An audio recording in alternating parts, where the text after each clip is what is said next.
Bakira muri parking bose imiduga bayikuye.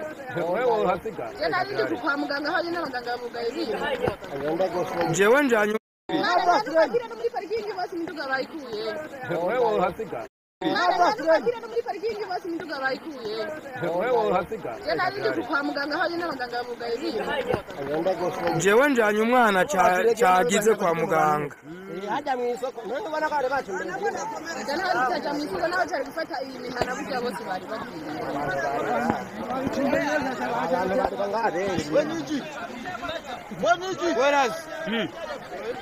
Aba n'abantu bariko baraja kuraba aho caturikiye ngaha naho rero ubona hakurya y'uruzi bita Nyakagunda hajya niho abantu rero bariko baracaturikiye kimwe ikindi caguye handi mu bitoki ni haruguru ntihabona asha mu Rugombo karere karabaye abantu bateye ibumbe aha mu Nyakagunda bayiteye n'abantu bapfuye cha mu Rugombo biranyanya aha ni hatari sokira pararanganye abasha kuba maso kwe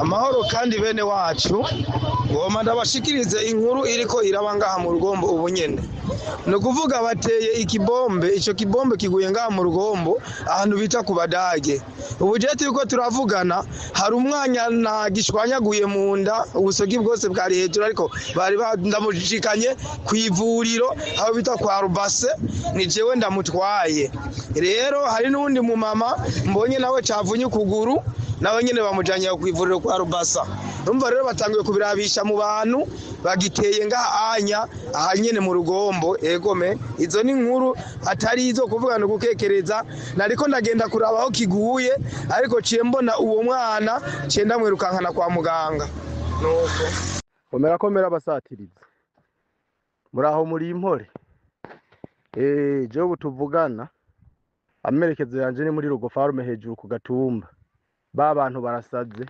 yego bahejeje kwambutsa amabomba abiri ubunyene aguye ngaha mu Rugombo ntituramenya ivyahitanye mugabo barayarungitse arajabutse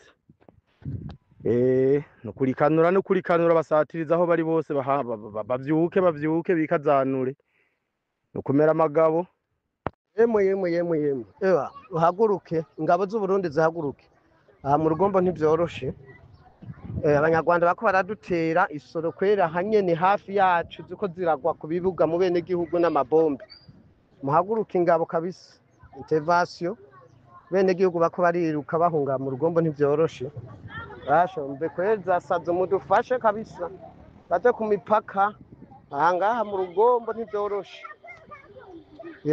jewe handavuga niho ndi ntivyoroshe Asha communication muteye ziko zigwa mu bene gihugu aha hafi kweri bako badutera ntivyorosha bene gihugu bako bariruka ingabo z'igihugu bashefu mu intervention mugire enquête asho nyarwanda ko badutera ahanyene kabisa ko ziragwa ntivyorosha mana no Vodacom nturamuna no Vodacom hano muri Kamanyola dore n'uriya rwose batwitse wari uri ku musozi muri Ngomo n'umunara wa Vodacom n'umunara w'itumanaho hano mu Kamanyola bazindutse bawutwika none ku itariki 5 z'ukwezi kwa 12 muri amasaha rwose y'isamoya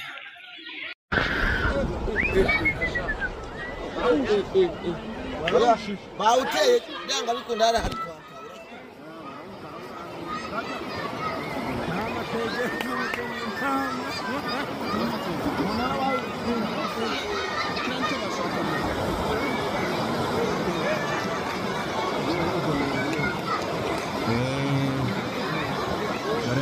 munara bahaye nyina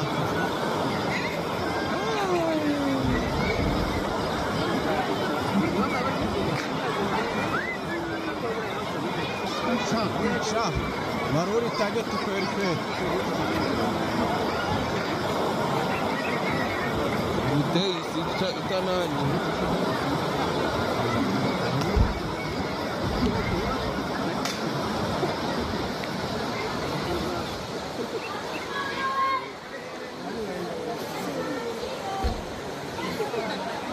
Batararasa kara kaboro kari ariko nacyo bakoze turanye ariko bagatangaza ko batewe agahinda nuko ariko kandi nanone bakavuga ko mu rukerera ndetse no mu ijoro ry'ejo hari abantu benshi bapfuye b'abaturanyi babo bari baturanye ariko bagatangaza ko batewe agahinda nuko bavuyeyo batari babashyingura. Turabasize bavuze ko bagiye kubashyingura, nimba bagiyeyo nimba batagiyeyo ntawubiza kuko abantu bapfuye cyane. Intambara iraduhangayikishije cyane, hari abantu ejo bombe yaguyeho barapfa, abana babiri n'umugore n'abantu b'abagabo babiri. Turahangayitse cyane, nta mwenda tuje tuzanye, ibintu byose turabisize, amasasu n'amabomba ari kuduca hejuru. Ubu ko tuje gutya nuko nguko ibintu byose turabisize muhira. Tunakuja hivi mkono wazi na masasi ni ya mingi sana kabisa mwingine. Aru mama umwe jana pako mwenye nyumba iliangukia, bombe iliangukia kwa nyumba yake akakufa na watoto wawili. Njoo banamaliza muzika saa ya usubuhi.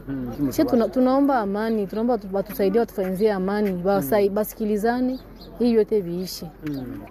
Ntabwo tubashinguye, tuzabashingura kandi kuku urashingura gute? Igihugu rarinzwe mu karere naho nta kibazo, ntibahungabanye n'urusaku bakumva, cyakora wagira ikibazo agahungabanywa n'urwo rusaku n'ubundi dufite abajyanama b'ubuzima, dufite abaganga bashobora kumwitaho. Ariko kugeza uyu munsi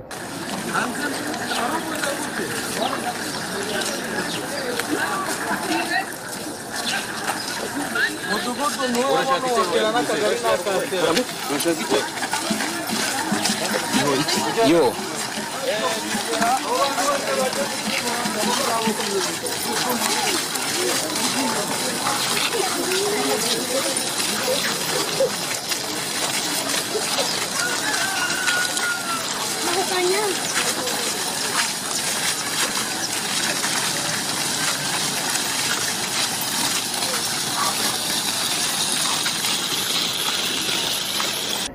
n'impunzi zisaga magana zikabakaba magana inani zimaze kwakirwa aho tuvugira magingo aya, uretse ko hariho n'izindi zitari zabarwa. Izi mpunzi zose zimaze kugera ahangaha muri kino gitondo n'impunzi bahunze, bavuga yuko bahunze byinshi bitandukanye birimo gukiza ubuzima bwabo muri rusange. Bamwe mu baganiriye na BTN TV by'umwihariko abamaze gusohorwa kugira ngo bava mu mupaka kugira ngo binjire mu gihugu bamaze kwakirwa ahangaha, baravuga ko muri iki gitondo n'ubundi bari bamaze iminsi igera kuri 2 basa naho bikingiraniye mu mazu badasohoka kubera ubwoba, ariko kandi nanone bakavuga ko mu rukerera ndetse no mu ijoro ry'ejo hari abantu benshi bapfuye b'abaturanyi babo bari baturanye, ariko bagatangaza ko batewe agahinda nuko bavuyeyo batari babashyingura magingo aya ngaya. Bavuga ko hari umubyeyi n'abana 3 bombi bapfuye nyuma yo kugwirwa n'igisasu cyagwiriye inzu, hanyuma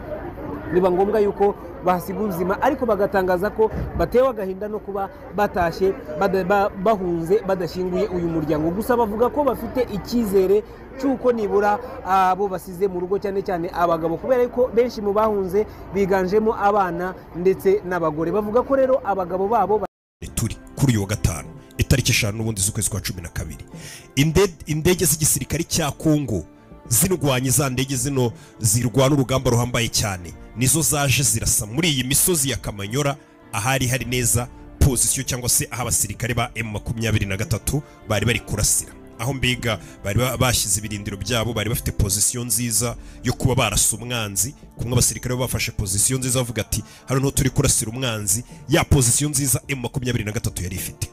Aho ngaho rero ahagana saa 4 z'igitondo indege y'indwanyi y'intambara ya Kongo ya FARDC yaje iraharasa aho hantu, ndetse babasha kubakura muri iyo misozi abari bariyo.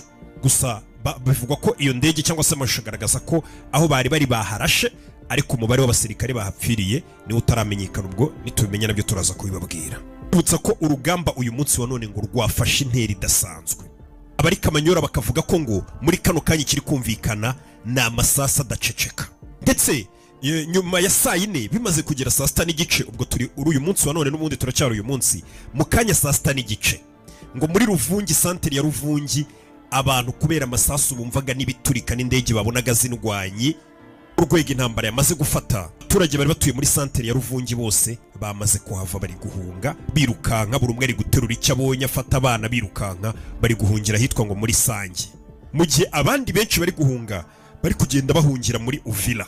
Gusa ngo amakuru akavuga yuko ngo abasirikare ba AFC M23 bari neza hanze y'iyi santere ya Ruvungi, abaturage bari guhunga bameze nk'aho bari gushaka kuyinjiramo, bikaba byatumye abaturage bahunga bitewe n'uko abari bahari no bari kugerageza kuyidefanda.